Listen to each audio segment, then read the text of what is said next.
Imagine this scene: an ordinary Tuesday, a supermarket, a checkout line.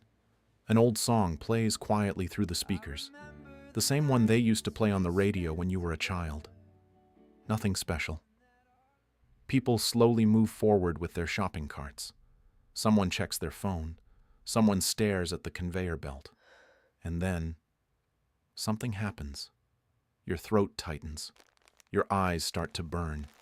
You're standing there holding a bag of pasta and a yogurt, trying to figure out why an old melody you can't even name has just cut straight through you.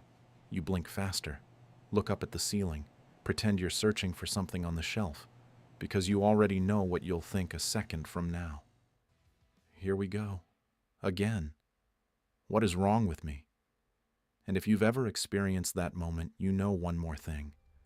The first reaction is almost never, "What a touching moment." No. The first reaction is shame. Because we live in a world that has taught us a very strange idea. A world where strength means not flinching. A world where emotional maturity looks like a clenched jaw and a steady voice. And people who cry easily in such a world always get the same label: too sensitive, too emotional, too dramatic. But here is where things start to get genuinely interesting. What if I told you that explanation is wrong?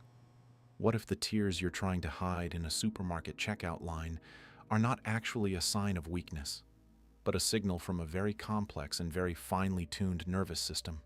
Because when we begin to look at people who cry easily through the lens of neurobiology, the picture changes sharply. And the first thing you need to understand sounds a little strange. Their brain simply works differently, not worse, differently. In neuroscience, there is a concept called low latent inhibition. It sounds technical, but the idea is simple. Imagine the brain as a camera. In most people, that camera has a very strong filter. Every second, the brain screens out an enormous amount of information. Background noise, subtle shifts in the mood of a room, micro-expressions on other people's faces. All of it is automatically tagged as unimportant. But in some people, that filter is weaker, and that means their brain registers far more detail. Micro-emotions on a stranger's face, a tone of voice that doesn't match the words, a barely perceptible tension in the room. They don't choose this. Their nervous system simply works that way, like a camera with the aperture opened all the way, and suddenly, an old song in a supermarket stops being just a sound. It becomes a memory, the smell of childhood, the image of someone who is no longer here, all at once. And then an emotional wave rises faster than the mind has time to explain it. That is why the tears come first. But here is where it gets even more interesting, because it's not only about the amount of information the brain takes in. There is another system that plays an enormous role: mirror neurons. These are brain cells responsible for empathy. When you see someone laugh, they activate.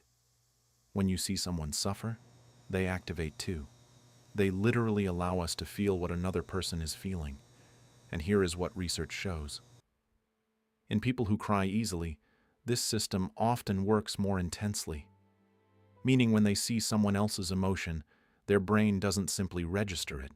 It reproduces it internally, not as a thought, as a sensation. That is why such a person can walk into a room and almost instantly sense the tension. That is why they notice exhaustion in someone's eyes when no one else does. And that is why a scene in a film can bring genuine tears. Because for a brain like this, it is not just a story, it is an experience. And here another important paradox appears. Society tells these people, you need to toughen up. But once you understand how their nervous system works, something else becomes obvious. They are not weaker. They are simply less shielded from reality. They do not filter the world as aggressively as others do. And yes, that means pain is felt more intensely. But there is another side to this. The very same neural pathways that make a person more vulnerable to sorrow often make them more capable of joy, of wonder, of compassion. And this brings us to another important part of the story, to the tears themselves. Because most people think tears are just water. But emotional tears are different from the ones that appear when you're cutting onions. They have a different chemical composition. When a person cries, the body literally expels an excess of stress hormones. Cortisol drops, and in parallel, oxytocin is released, a hormone that calms the nervous system. So from a biological standpoint, something very simple is happening. The system is discharging tension, and that means something very important. A person who is crying is not losing control. They are regulating their state, sometimes even more precisely than a person who is trying to hold everything in. Because when we suppress tears, something else happens. The throat tightens, breathing becomes shallow, the body braces, and all of that emotion remains inside. That is why research reveals an interesting pattern. People who systematically suppress emotions more often face anxiety, chronic stress, and even psychosomatic problems, because the nervous system never gets the chance to complete the cycle, whereas people who allow themselves to cry pass through the emotion all the way to the end and move forward. There is one more quality that often appears in these people: emotional granularity. This is the ability to distinguish very fine shades of feeling. Most people describe their inner state in just a few words: fine, bad, stressed. But people with high emotional sensitivity experience far more nuance. A mild nostalgia, a quiet sadness, an unexpected tenderness, a calm gratitude. And each of these emotions carries its own weight, its own hue, its own pressure on the nervous system.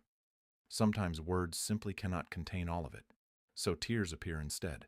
But I want to say something important. I am not romanticizing this. Crying easily is not always beautiful. Sometimes it is awkward, sometimes it is exhausting. Crying at work, crying during an argument, crying over something small while others look on, puzzled. And alongside all of this, there is almost always a quiet shame, not because of the tears themselves, but because of the belief that they make you weaker. And here we return to the question everything began with: what is wrong with me? Now try asking a different question. What if everything is actually fine with you? What if your nervous system is simply calibrated for a deeper experience of the world? In psychology, there is a metaphor I am very fond of: dandelions and orchids. Dandelions can grow almost anywhere. They are hardy, resilient, difficult to destroy. Orchids are different. They are sensitive to their environment. They need the right conditions. But when those conditions appear, they bloom in a way that is extraordinary. People with high sensitivity are often like orchids. Yes, a harsh world can wound them more quickly. But these same people often create art. They notice injustice. They feel the pain of others. And they hold on to humanity in the places where it is beginning to disappear. And here is the paradox I keep returning to. The world often tries to make everyone a dandelion. Resilient, impenetrable, emotionally quiet. But some people are born as orchids, and their nervous system refuses to become armor. It stays open, alive, sensitive, and yes, sometimes that means tears. But perhaps true strength is not in never crying. Perhaps strength is in remaining soft in a world that constantly tries to make us harder. Because in the end, the question is not why you cry. The question is why so many people have stopped feeling altogether. And if one day you find yourself in a supermarket again, and an old song tightens your throat once more, perhaps instead of the familiar, "What is wrong with me?" you will remember a different thought. Perhaps your brain simply sees and feels a little more than most. Perhaps your nervous system is simply refusing to lie about the fact that this world is sometimes achingly beautiful. And perhaps that is exactly why tears come so easily. Not because you are weak, but because you are still alive. And honestly, in a world that is gradually teaching us to become indifferent, that may be one of the rarest and most precious qualities a person can have.